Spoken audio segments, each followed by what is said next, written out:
Hey everybody, it's Brad with the Big Family Homestead, and in this video we've got some winter preparation stuff that we've got to get ready, got to get it tested. It's already started snowing, but there's a few things that we got to do to make sure that we're going to be prepared. We're also going to go over with you guys the costs involved with raising some of your own foods. A lot of you guys ask, is it really worth it? So we're going to go through the step-by-step, the exact money involved, and share with you our experience. Here we go. Hey Nana, how are you doing this morning? What's your plan for the day? What do you got on your schedule? Whole lot of sleeping. Whole lot of sleeping, stretching.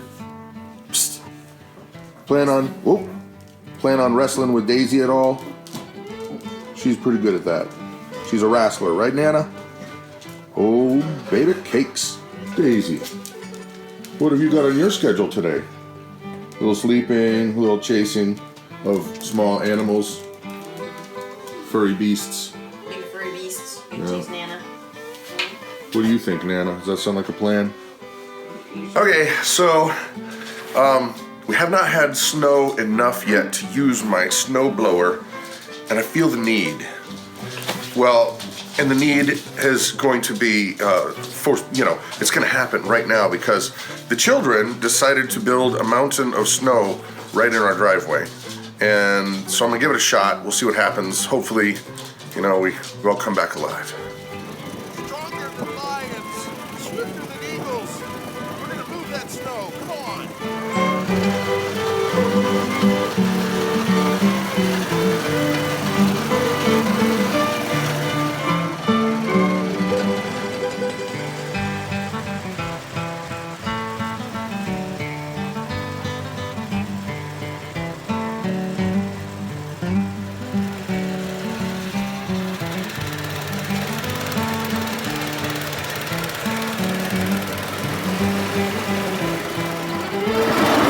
I think we're gonna need a better plow.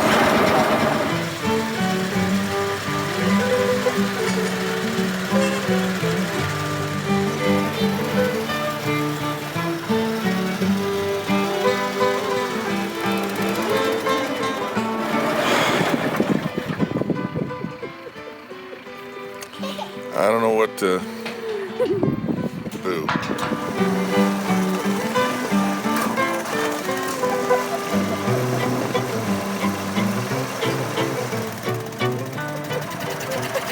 What's the matter, honey? I can't see.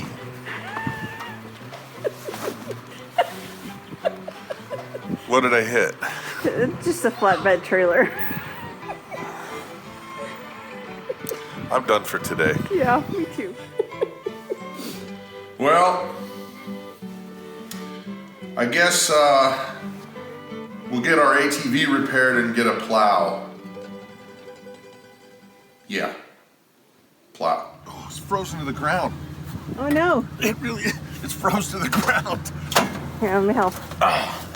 No, that's all right. Let's see what we can do here.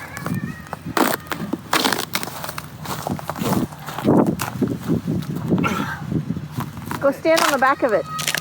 It's frozen to the ground. Yeah, go stand on the back of it. Jump. Going uphill on a frozen hill. There you go.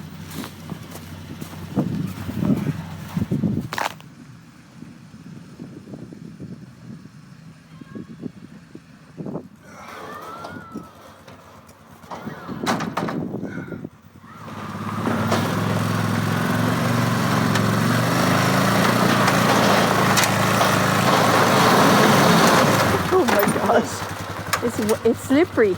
Slippery? Yeah. Well, and here, you can see what, no, just hold on. Yeah, do you guys see? Yeah. It's busted. The U-joint down there is busted. Yeah. And it still drives, but really, really badly. Yes. All right, time to get loaded up, ready to go. Now, just before we left, we noticed that this little black cow was doing some weirdness. This is one that is owned by the neighbor. and it just was like licking the air. And so figured I'd ask you guys if you know if there's anything that might be silly wrong with it, or something that we need to check out, but concerned about the little black cow. And I mean, it is funny looking, but dog, we want to make sure it's okay. Okay, so a quick little discussion on, is it worth it? You guys, a lot of you will ask us, you know, is it really worth the time and effort? Oh, by the way, yes, these are Legos. We shooed Grace out of here because it was the best place for lighting for right now. I like her boat. She's got a nice boat. Yeah. But we figured we'd talk a little bit about the cost of our meats. Now, vegans and vegetarians, relax, calm down. We're not trying to convince you to do something, and you shouldn't be trying to convince us to do something. Just you can live your way and let us live our way. But this is a homesteading channel, so these are things that we talk about. Right, and these are things that we do. Right. So we figured recently we processed an animal, and this would be a great time to tell you how we got to the incredible deal that we got. Should we start at the end and come back, or should we start at the front and go? We could start at the beginning. I mean, we have 30 acres here, and so our neighbor had some animals that he needed pasture for, but he didn't have room at his place. So he decided he wanted to barter for pasture land and housing for his cows. So he gave us a cow. Right, that was the deal. We got a cow in exchange for the space. And he was providing food for his animals, and we purchased some feed for our animals, but it was very minimalistic because we bartered for that as well. And so ultimately, when we took it to be processed, the fees for that are what? The fee is a $30 butcher fee, and then 55 cents per pound hanging weight. So ultimately, we paid how much per pound? We paid ultimately, with all of that cost in together, is 64 cents a pound. Okay. Now, to be fair, the food that we put in, the hay that we bought, and the grains that we bought, and not bartered for, the total per pound that we figured out was just under 70 cents per pound. Now, keep in mind, guys, this is how many, we got prime rib, we got sirloin steaks, short ribs, we got T-bones, we got a ton of ground beef, and that all came to just about 70 cents a pound. Yeah. And so, folks ask, homesteading, well, what's it going to be worth? Well, that's just one thing. Now, if you do chickens the same way, if you processed your own animals and you could figure out a way to barter or trade for, the feed costs, it's going to be down around nothing. Right. It's going to be practically nothing. And you can free range your animals, but you've got to still supplement to make sure that they're getting the right amount of nutrients and minerals and things like that. And but yeah, and then you process them yourself, and your fee is very minimal.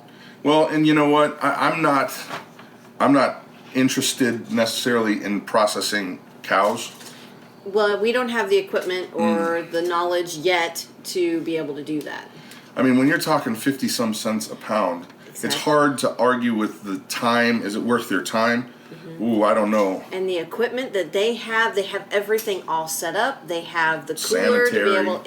Everything is done. I would pay that in a heartbeat. Yeah. If we could find somebody we have found somebody that does it, but if we couldn't do it where somebody was doing it for us, if we had to do it, then we'd do it. But we have the opportunity to have someone else do it for us until we can learn how to do it.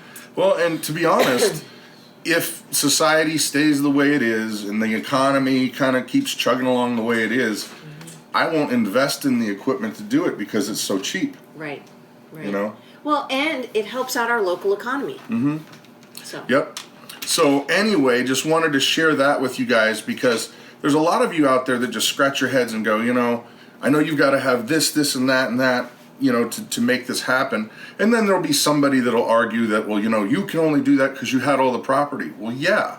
But we were going to have that anyway. So 6 of one, half dozen of another. Yeah, I would rather put animals on the land and use the land than let it sit and do nothing. Absolutely. And just a super duper thank you to our neighbor who we did do that barter with. You know who you are. Yep. Thank you, and we greatly appreciate it. And well, with that, it's it for the day, guys. I'm Brad. I'm Krista. You guys have an amazing day.